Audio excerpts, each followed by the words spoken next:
Assalamualaikum warahmatullahi wabarakatuh. Saya Satrio Novianto, NPM 164. Di sini saya akan menjelaskan tentang moderasi beragama. Indonesia merupakan negara majemuk yang kaya akan perbedaan. Perbedaan ini sangat rawan dengan adanya konflik. Konflik yang berakar dari masalah kecil bisa menjadi konflik besar apabila ada pihak-pihak yang merasa tidak nyaman dengan hal tersebut. Tidak sedikit juga konflik yang mengatasnamakan agama sering terjadi di Indonesia. Pemerintah juga memasukkan agama sebagai salah satu isu panas yang dapat menimbulkan kerusuhan. Di tengah-tengah masyarakat yang majemuk, dibutuhkan moderasi beragama. Moderasi beragama memiliki akar kata moderat. Kata moderat bila melihat dalam bahasa Arab dikenal dengan al-wasatiyah. Dalam Al-Quran, al-wasatiyah dapat dilihat pada surat Al-Baqarah ayat 143 yang memiliki arti yang terbaik dan sempurna.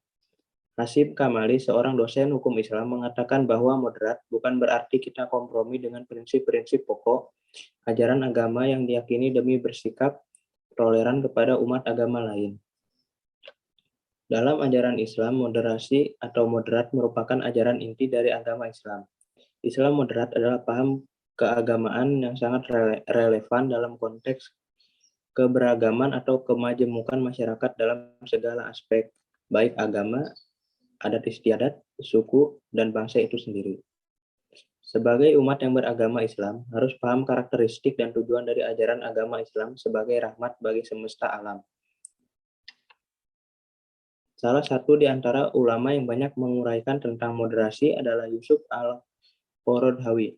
Dia adalah seorang tokoh ikhwan moderat dan sangat kritis terhadap pemikiran Syed Qutb yang dianggap menginspirasi munculnya radikalisme dan ekstremisme serta paham yang menuduh kelompok lain sebagai taut atau kafir takfiri. Dia pun mengungkapkan bahwa rambu-rambu moderasi ini antara lain pemahaman Islam secara komprehensif, keseimbangan antara ketetapan syariah dan perubahan zaman, dukungan kepada kedamaian dan penghormatan nilai-nilai kemanusiaan, pengakuan akan pluralitas agama, budaya, dan politik. Kriteria dasar tersebut sebenarnya bisa juga dipergunakan untuk mensifati Muslim moderat di negara-negara minoritas Muslim. Walaupun secara implementatif tetap ada perbedaan, terutama terkait dengan hubungan antara agama dan negara, di negara-negara minoritas Muslim seperti Amerika, John Esposito dan Karen Armstrong seperti dituturkan oleh Muqtakir Khan mendeskripsikan Muslim moderat sebagai orang yang mengekspresikan Islam secara ramah dan bersedia untuk hidup berdampingan secara damai dengan pemeluk agama lain serta nyaman dengan demokrasi dan pemisahan politik dan agama. Moderasi beragama harus dipahami sebagai sikap beragama yang seimbang antara pengamalan agama sendiri dan penghormatan kepada praktik beragama orang lain yang berbeda keyakinan. Keseimbangan atau jalan tengah dalam praktik beragama ini niscaya akan menghindarkan kita dari sikap ekstrem berbahaya, fanatik, dan sikap revolusioner dalam beragama. Seperti telah diisyaratkan sebelumnya, moderasi beragama merupakan solusi atas hadirnya dua kutub ekstrim dalam beragama. Kutub ultrakonservatif atau ekstrim kanan di satu sisi dan liberal atau ekstrim kiri di sisi lain. Jika ditelisik kembali sejarah moderasi beragama, khususnya agama Islam sendiri sudah ada sejak zaman Wali Songo. Para ulama ini atau yang lebih dikenal dengan sebutan sunan-sunan ini selain menyebarkan agama, juga terkenal dengan sikapnya yang moderat.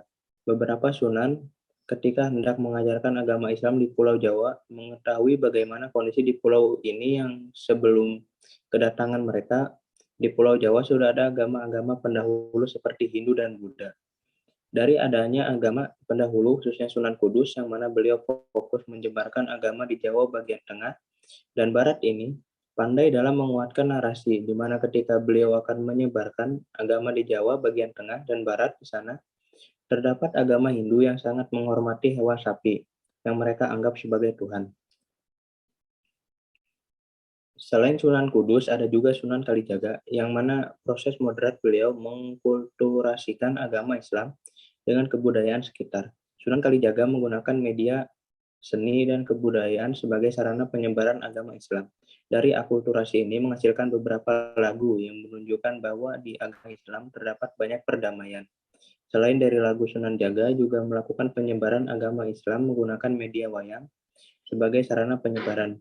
Dari wayang ini, beliau dapat menggambarkan bagaimana kondisi masyarakat Islami dari ketenangan hingga kemajuan-majuannya. Islam pada dasarnya adalah agama universal, tidak terkotak-kotak oleh label tertentu. Hanya saja, cara pemahaman terhadap agama Islam itu kemudian menghasilkan tema yang berbeda.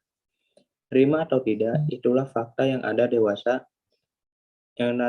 ini yang mempunyai akar sejarah yang kuat dalam khazanah Islam. Fakta sejarah masyarakat mas- Fakta sejarah menyatakan bahwa embrio keberagaman tersebut sudah ada sejak era Rasulullah, yang kemudian semakin berkembang pada era sahabat, terlebih khusus pada era Umar bin Khattab. Oleh karena itu, paham Islam moderat merupakan ajaran yang mesti dibumikan di Nusantara. Ia sangat representatif, memberikan jawaban dan solusi terhadap seluruh permasalahan yang dihadapi umat Islam dewasa. Ia tidak terlalu ekstrim ke kanan, dalam hal ini overtekstual, tapi juga tidak terlalu ekstrim ke kiri dalam artian overkontekstual. Mungkin hanya itu saja dari saya yang dapat saya sampaikan. Bila ada kesalahan kata atau kurang ini, saya mohon maaf. Wabillahi taufiq wal hidayah. Wassalamualaikum warahmatullahi wabarakatuh.